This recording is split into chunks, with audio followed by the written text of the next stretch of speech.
Paulo Coelho, El alquimista. Página 13. Prólogo. El alquimista cogió un libro de alguien de la caravana había traído. El volumen no tenía tapas, pero consiguió identificar a su autor, Oscar Wilde. Mientras hojeaba sus páginas encontró una historia sobre Narciso. El alquimista conocía la leyenda de Narciso, un hermoso joven que todos los días iba a contemplar su propia belleza en un lago. Estaba tan fascinado consiguió sí mismo que un día cayó dentro del lago y se murió ahogado. El lugar donde cayó nació una flor, a la que llamaron Narciso.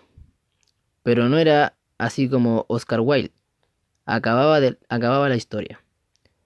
Él decía que cuando Narciso murió, llegaron los Oreades, diosas del bosque, y vieron el lago transformado de un lago de agua dulce que era en un cántaro de lágrimas saladas. ¿Por qué lloras?, le preguntaba Oreades. Lloro por Narciso, repuso el lago. Ah, no nos asombra porque llores por Narciso, prosiguieron ellas. Al fin y al cabo, a pesar de que nosotras siempre corríamos tras de él por el bosque, tú eras el único que tenía la oportunidad de contemplar de cerca su belleza. ¿Pero Narciso era bello?, preguntó el lago. ¿Quién si no podía saberlo?, respondieron, sorprendidas las Oreades. En definitiva, eran tus márgenes donde él se inclinaba para contemplarse todos los días. El lago permaneció en silencio unos instantes. Finalmente dijo, yo lloro por Narciso, pero nunca me di cuenta de que Narciso fuera tan bello. Lloro por Narciso, porque cada vez que él se inclinaba sobre mi orilla, yo podía ver. En el fondo de sus ojos reflejaba mi propia belleza. Qué bella historia, dijo el alquimista. Primera parte. El muchacho se llamaba Santiago. Comenzaba a oscurecer cuando llegó con su rebaño frente a una vieja iglesia abandonada. El techo se había derrumbado hacía mucho tiempo y un enorme sicomoro había crecido en el lugar que antes ocupaba la sacristía. Decidió ahí pasar la noche. Hizo que todas las ovejas entrasen por la puerta en ruinas y luego colocó algunas tablas de manera que no pudieran huir durante la noche. No había lobos en aquella región. Por cierta vez, una vez había escapado por la noche y él había pasado todo el día siguiente buscando a la oveja prófuga. Extendió su chaqueta en el suelo y se acostó usando el libro que acaba de leer como la almohada. Recordó antes de dormir que tenía que comenzar a leer libros más gruesos, se tardaba más en acabarlos y resultaban ser almohadas más confortables durante la noche. Aún estaba oscuro cuando se despertó, miró hacia arriba y vio que las estrellas brillaban a través del techo semiderruido.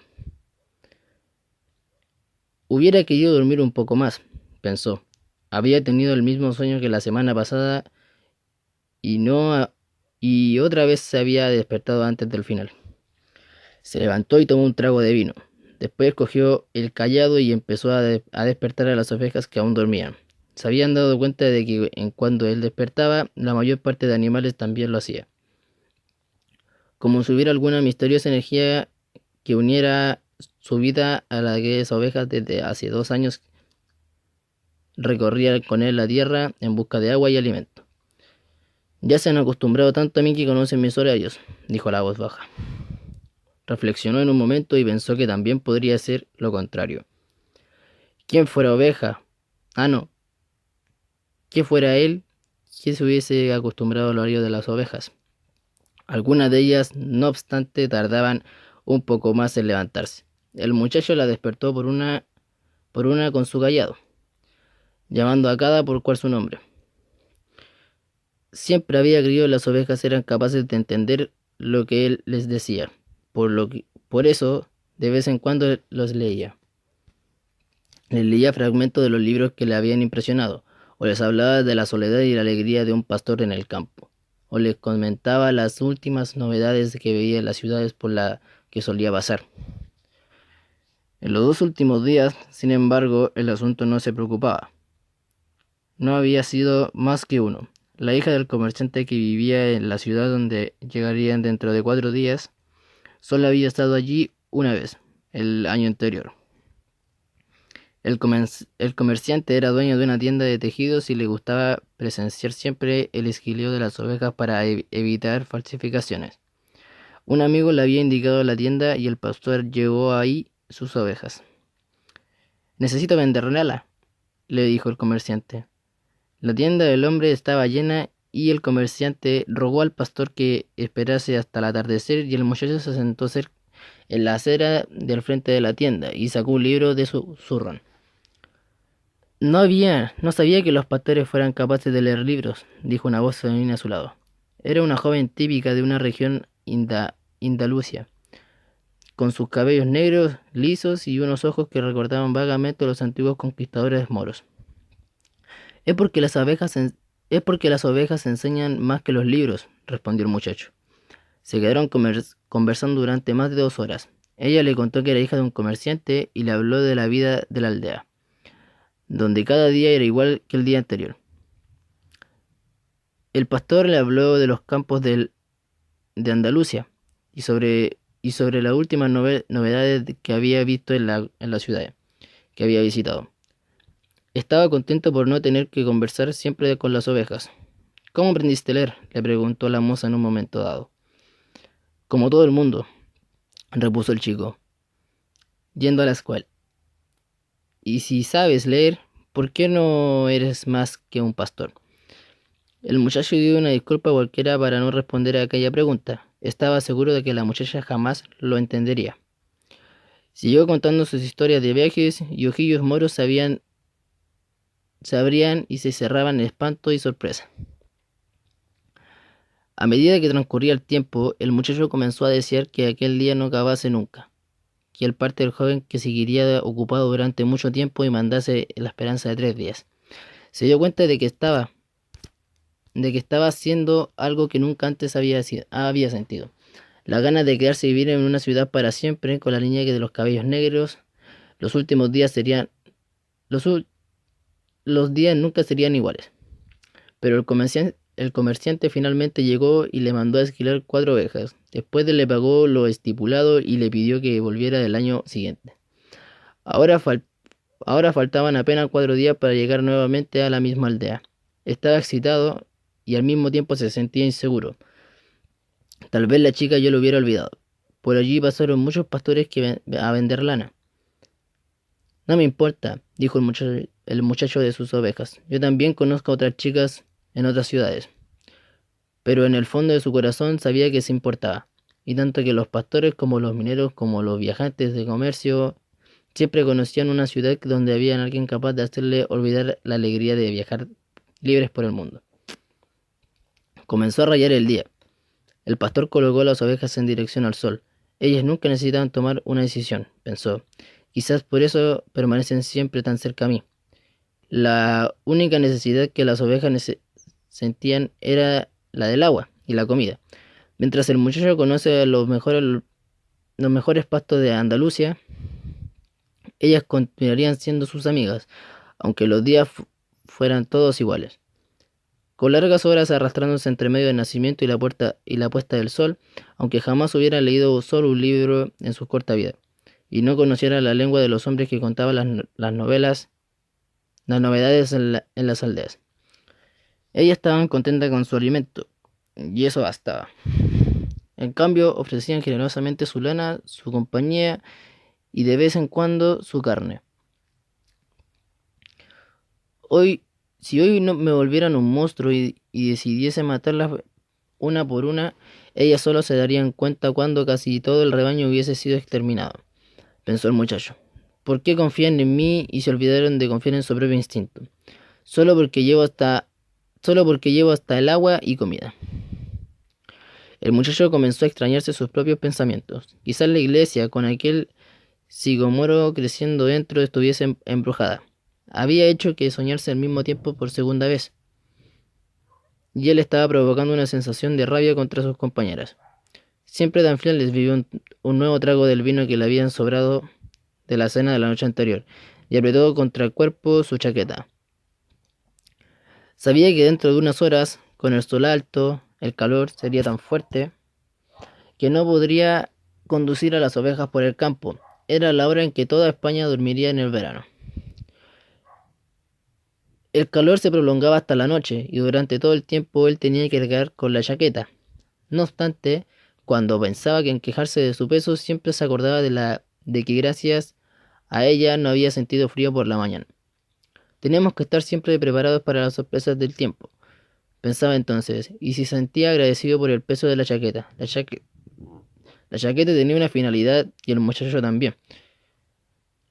En 2 años de recorrido por los planicies de la Andalucía, ya se conocía de memoria todas las ciudades y región. Y esta era la gran razón de su vida, viajar, estar pensando en explicar esta vez a la chica por qué un simple pastor sabe leer. Había estado hasta los 16 años en un seminario. Sus padres querían que él fuese cura, motivo de orgullo para una simple familia campesina que apenas trabajaba para conseguir comida y agua, como sus ovejas. Estudió latín, el español y teología.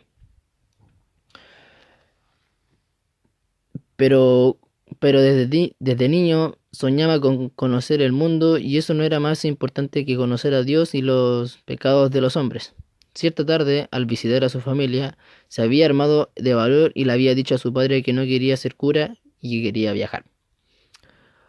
Hombres de todo el mundo ya pasaron por esta aldea, hijo, dijo su padre. Vienen a buscar cosas nuevas, pero continúan siendo las mismas personas. Van hasta la colina para conocer el castillo y opinan que el pasado era mejor que el presente. Puede tener cabellos rubios o piel oscura, pero siempre son los hombres de nuestra aldea. Pero yo no conozco los castillos de las tierras donde ellos vienen, replicó el muchacho. Esos hombres conocen nuestros campos y nuestras mujeres. Dicen que les gustaría vivir aquí desde siempre, continuó el padre. Quiero conocer a las mujeres y las tierras donde ellos vinieron, dijo el chico. ¿Por qué ellos nunca se quedarían por aquí? Los hombres traen el bolsillo lleno de dinero, insistió el padre. Entre nosotros, solo pastores viajan. Entonces seré pastor. El padre no dijo nada más. Al día siguiente le dio una bolsa con 3 antiguas monedas de oro españolas. Las encontré un día en el campo. Iban a ser tu dote para la iglesia. Compraba tu rebaño y recorre el mundo hasta aprender nuestro castillo más importante. Y que nuestras mujeres son las más bellas. Y lo bendijo. En uno de los ojos del padre, él leyó también el deseo de recorrer el mundo. Un deseo que aún persistía a pesar de las decenas de años que habían intentado surtarlo con agua y comida, y el lugar para dormir todas las noches. El horizonte se tiñó de rojo y después apareció el sol. El muchacho recordó las conversaciones con el padre y se sintió muy alegre. Ya había conocido muchos castillos y mujeres, aunque ninguna como aquella que la esperaba dentro de 2 días. Tenía una chaqueta, un libro que podía cambiar por otro, un rebaño de ovejas. Lo más importante, sin embargo, era que cada día realizaba un gran sueño de su vida, era viajar. Cuando se cansaba de los campos de la Andalucía, se podía vender a sus ovejas y hacerse marinero. Cuando se cansara del mar, ya habría conocido muchas ciudades, a mujeres, muchas oportunidades de ser feliz. No entiendo cómo buscan a Dios el seminario, pienso mientras miraba el sol que nacía. Siempre que le era posible buscaba un camino diferente para recorrer. Nunca había estado en aquella iglesia antes, a pesar de haber pasado tantas veces por allí. El mundo era grande e inagotable, y si él dejara de que las ovejas le quieran apenas un poquito, iba a terminar descubriendo más cosas interesantes. El problema es de que cada día no perciben que los pastos cambian, que las estaciones son diferentes porque solo están preocupadas por el agua y la comida. Quizás suceda lo mismo con todos nosotros, pensó el pastor, hasta conmigo, que no pienso que otras mujeres desde que conocí a la hija del comerciante. Miró al cielo y él calculó que la alegría de Tarifa antes de la hora del almuerzo. Allí podría cambiar su libro por otro más voluminoso para su encuentro con la chica y no quería pensar de las posibilidades de que otro pastor hubiera llegado antes de que él, con más ovejas para pedir su mano. Es justamente la posibilidad de realizar un sueño que le hace que la vida sea interesante, reflexionó mientras miraba de nuevo el cielo y apretaba el paso. Acababa de acordarse de que en Tarifa vivía una vieja capaz de interpretar los sueños, y él había tenido un sueño repetido aquella noche. La vieja condujo al muchacho hasta un cuarto en el fondo de la casa, separando de la sala de su cortina hecha con tiras de plástico de varios colores. Dentro había una mesa, una imagen sagrada del corazón de Jesús y 2 sillas. La vieja se sentó y le pidió que él hiciese lo mismo. Después cogió ambas manos y empezó a rezar a voz baja. Parecía un rezo gitano. El muchacho ya había encontrado a muchos gitanos por el camino. Los gitanos viajaban, sin embargo no cuidaban las ovejas. La gente decía que su vida era basada en engañar a los demás. También tenían un pacto con los demonios y que raptaban criaturas para tenerlas como esclavas en sus misteriosos campamentos. De aquello siempre había tenido mucho miedo de que los raptaran a los gitanos, y de ese temor antiguo revivió mientras las ovejas le sujetaban la mano. Pero tiene la imagen del Sagrado Corazón de Jesús, pensó preocupadamente calmarse. No quería en sus manos empezar a temblar y la vieja percibe su miedo. Rezó un Padre Nuestro en silencio. Qué interesante, dijo la vieja sin apartar los ojos de la mano del chico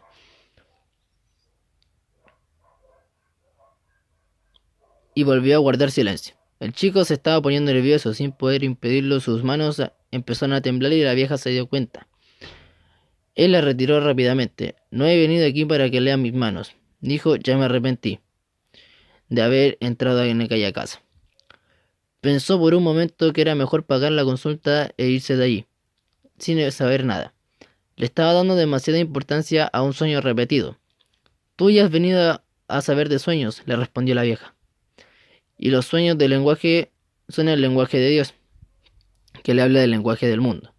Yo voy a interpretarlos, pero si habla del lenguaje de tu alma, solo tú podrás entenderlo, y yo te voy a cobrar la consulta de cualquier manera. Otro truco, pensó el muchacho. Sin embargo, decidió arriesgarse. Un pastor corre siempre el riesgo de que los lobos o la sequía, y eso es lo más que se hace en un oficio del pastor, sea más excitante. Tuve el mismo sueño 2 veces seguidas, explicó. Soñé que estaba en un prado con mis ovejas cuando aparecía un niño y empezaba a jugar con los animales.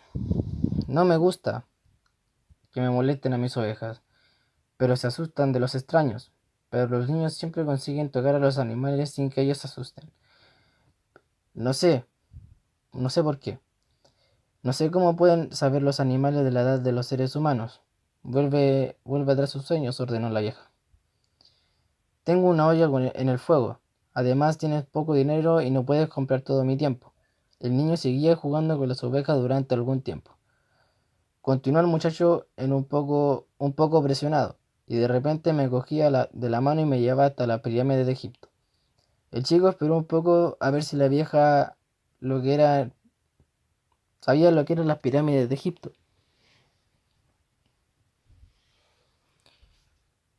El chico esperó un poco para ver si la vieja era la pirámide de Egipto, pero la vieja continuó callada. Entonces la pirámide de Egipto pronunció las 3 últimas palabras que decía: si vienes hasta aquí encontrarás un tesoro escondido. Y la vieja continuó en silencio durante algún tiempo, después volvió a coger la mano del muchacho y a estudiarla atentamente. No voy a cobrarle nada ahora, dijo la vieja, pero quiero una 10ª parte del tesoro si lo encuentras. El muchacho rió feliz. Iba a ahorrarse poco dinero que tenía gracias al sueño que hablaba de tesoros escondidos. La vieja debía ser realmente gitana, porque los gitanos tenían fama de ser poco tontos. Entonces, intérprete el sueño, le pidió. Antes júrame que vas a dar la 10ª parte de tu tesoro o cambio de lo que voy a decirte. El chico juró, La vieja pidió que repitiera el juramento mirando la imagen del Sagrado Corazón de Jesús. Es un sueño del lenguaje, del mundo, dijo ella. Puede interpretarlo, aunque la interpretación es muy difícil. Por eso creo que merezco mi parte de tu hallazgo. He aquí la interpretación. Tienes que ir hasta las pirámides de Egipto. Nunca oír hablar de ellas. Pero si fue un niño el que te las mostró porque es porque existían. Allí encontraron un tesoro que te era rico. El muchacho se quedó sorprendido y después irritado. No necesitaba haber buscado a la vieja para esto. Finalmente recordó que no iban a pagar nada. Para esto no necesitaba haber perdido tiempo. Mi tiempo, dijo. Por eso te dije que un sueño no era difícil. Las cosas siempre son las más extraordinarias. Y solo los sabios consiguen verla. Puesto que yo no sabía, tengo que conocer otras partes como la lectura de las manos. ¿Y cómo voy a llegar hasta Egipto? Yo solo interpretando sueños y transformarlos en realidad. Por eso tengo que vivir de lo que mis hijas me dan. Y si no llego hasta Egipto, me quedo sin cobrar. No sería la primera vez. Y la vieja no dijo nada más. Le pidió al muchacho que se fuera porque ya había perdido mucho tiempo con él. El muchacho salió decepcionado y convencido de que no creía nunca más en sueños. Se acordó de que tenía varias cosas por hacer. Él fue colmado a comprar algo de comida, cambió su libro por otro vino que había comprado. Era un día caluroso y el vino por uno de sus misteriosos insondables conseguía refrescar un poco de su cuerpo. Las ovejas estaban en la entrada de la ciudad, en el establo de un amigo suyo. Conocía a mucha gente por aquella zona y por eso le gustaba viajar. Uno siempre acaba haciendo amigos nuevos y no es necesario quedarse con ellos día tras día. Cuando vemos siempre a las mismas personas, y esto estaba por pasar en el seminario. Terminamos haciendo que pasen de forma parte de nuestra vida y como ella es parte de nuestras vidas. Pasan también a querer modificar nuestras vidas y así no somos como ellas esperaban que seamos. Si molestan, ¿por qué todas las personas saben exactamente cómo debemos vivir durante nuestra vida? Y nunca tienen idea de cómo vivir sus propias vidas. Como las mujeres de los sueños no sabían transformarlos en realidad, decidió esperar a que el sol estuviera un poco más bajo antes de seguir con sus ovejas dirección al campo. Dentro de 3 días estaría con la hija del comerciante. Empezó a leer el libro que le había proporcionado la cura de la tarifa. Era un libro voluminoso que había hablado del entierro ya de la primera página. Además de los hombres personajes era complicadísimo. Pensó que algún día él escribiría un libro, haría aparecer a los personajes de forma sucesiva. Pero, pero ¿para qué los lectores no tuviesen tanto trabajo a recordar nombres? Cuando consiguió concentrarse en un poco más de lectura, y era buena, porque hablaba de un entierro en la nieve que lo transmitía. Una sensación de frío, una sensación de frío debajo de aquel inmenso sol. Un viejo se sentó a su lado y empezó a buscar conversación.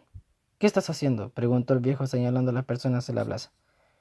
¿Estás trabajando?, repuso el muchacho secamente. Y él volvió a fingir que estaba concentrado en la lectura. En realidad estaba pensando en esquilar las ovejas delante de su hija del comerciante, para que ella viera que era capaz de hacer cosas interesantes. Ya había imaginado esta escena con una infinidad de veces, en todas ellas. La chica quedaba deslumbrada cuando él empezaba a explicarle que las ovejas se deben esquilar desde atrás hacia adelante. También intentaba acordarse de algunas buenas historias para contarle mientras esquilaba las ovejas. Casi todas las historias las había leído en los libros, pero las contaría como si lo hubiese vivido personalmente. Ella nunca se daría cuenta porque no sabía leer libros. El viejo, sin embargo, insistió, explicó que estaba cansado con sed, y le pidió un trago de vino. El muchacho le ofreció su botella, quizás así se callaría, pero el viejo quería conversación a toda costa. Le preguntó qué libro estaba leyendo. Él pensó en descortés y cambiarse de banco. pero su padre le había enseñado a respetar a los ancianos. Entonces ofreció el libro al viejo por dos razones. La primera porque no sabía pronunciar el título y la segunda porque si el viejo no sabía leer, sería quien cambiara un banco para no sentirse humillado. ¡Um! dijo el viejo. Dijo el viejo inspeccionando el volumen para todos los costados, como si fuese un objeto extraño. Es un libro importante pero muy aburrido. El muchacho se quedó sorprendido. El viejo sabía leer y además ya había leído aquel libro. Y si era aburrido, como él decía, aún tendría tiempo para cambiarlo por otro. Es un tiempo que habla de lo que hablan casi todos los libros, continuó el viejo. De la incapacidad de las personas tiene para escoger su propio destino y termina haciendo que todo el mundo crea la mayor mentira del mundo. ¿Cuál es la mayor mentira del mundo? Indagó sorprendidamente el muchacho. Esta es un determinado momento de nuestra existencia perdernos el control de nuestras vidas y pensar y estas pasan de gobernadas por el destino. Es la mayor mentira del mundo. Conmigo no sucedió tal cosa, replicó el muchacho. Querían que yo fuese cura, pero yo decidí a ser pastor. Así es como dijo el viejo porque te gustaba viajar. Había adivinado mi pensamiento, reflexionó el chico. El viejo, mientras tanto, hojeaba el grueso libro sin saber la menor intención de devolvérselo. El muchacho observó una bestia, una ropa extraña. Parecía árabe, lo cual no era raro aquí en aquella religión. África quedaba en pocas horas de la Tarifa. Solo había que cruzar el pequeño estrecho en un barco. Muchas veces aparecían árabes en la ciudad haciendo compras y rezando oraciones extrañas varias veces al día. ¿Dónde está usted? Preguntó. De muchas partes. Nadie puede ser de muchas partes, dijo el muchacho. Yo soy de una ciudad cercana a un castillo antiguo. Allí fue donde nací. Entonces podemos decir que yo nací en Salem. El muchacho no sabía dónde estaba Salem, pero no quiso preguntar para no sentirse humillado con la propia ignorancia. Permaneció un rato contemplando la plaza. Las personas iban y venían, y parecían muy ocupadas. ¿Cómo está Salem? Preguntó buscando una pista. Como siempre. Esto no era ninguna pista, pero sabía que Salem no estaba en Andalucía. Si no él, ya la habría conocido. ¿Y qué hace usted en Salem? Insistió. ¿Qué es lo que hago en Salem? El viejo por primera vez le soltó una buena carcajada. Vamos, soy el rey de Salem. La gente dice muchas cosas raras, pensó el muchacho. A veces es mejor estar con las ovejas, que son calladas y se limitan a buscar alimento y agua. O es mejor estar con los libros, que encuentras historias fantásticas siempre en los momentos que uno quiere oírlas. Pero cuando uno habla con personas, estas dicen ciertas cosas que no dejan sin saber cómo continuar la conversación. Mi nombre es Melquisedec, dijo el viejo. ¿Cuántas ovejas tienes? Las suficientes, respondió el muchacho. El viejo empezaba a querer saber demasiado sobre su vida. Entonces estamos ante un problema. No puedo ayudarte mientras tú consideres que tienes las ovejas suficientes. El muchacho se irritó. No había pedido ayuda. Era el viejo quien había pedido vino, conversación y el libro. Devuélveme el libro, dijo. Tengo que ir a buscar a mis ovejas y seguir adelante. Dame la 10ª parte de tus ovejas, propuso el viejo, y yo te enseñaré cómo llegar hasta el tesoro escondido. El chico volvió a acordarse entonces del sueño y de repente lo vio todo claro. La vieja no le había cobrado nada, pero el viejo, quizás fuese su marido, iba a conseguir arrancarle mucho más dinero a cambio de que es una buena información inexistente. El viejo debería ser gitano también. Antes de que el muchacho dijese nada, el viejo se inclinó, cogió su rama y comenzó a escribir en la arena de la plaza. Cuando se inclinaba, él se vio brillar en su pecho como una intensidad tal que para alguien de su edad. Volvió a cubrir el brillo con el manto de los ojos del muchacho. Recobraron su normalidad y pudo ver lo que el viejo estaba escribiendo. En la arena de la plaza principal de aquella pequeña ciudad leyó el nombre de su padre y de su madre. Leyó la historia de su vida hasta aquel momento, los juegos de su infancia, la noche fría del Cenimarío. Leyó el nombre de la hija del comerciante que ignoraba. Leyó cosas de que jamás había contado a nadie, como el día que robó el arma de su padre para matar venados, o su primera y solitaria experiencia sexual, como el rey Salem, había dicho el viejo. Porque un rey conserva como un pastor, preguntó el muchacho avergonzado y admiradizo. Existen varias razones por las importantes que usted haya sido el muchacho capaz de cumplir la leyenda personal. El muchacho no sabía que lo que era la leyenda personal. Es aquello que siempre deseaste hacer. Todas las personas al comienzo de su juventud saben cuál es la leyenda personal en ese momento de la vida. Se ve todo claro. Todo es posible y en aquello no tienen vidas. No tienen miedo a soñar y desear aquello que les gustaría hacer en sus vidas. No obstante, a medida que el tiempo va pasando, una misteriosa fuerza trata de convencerlas de que es imposible realizar una leyenda personal.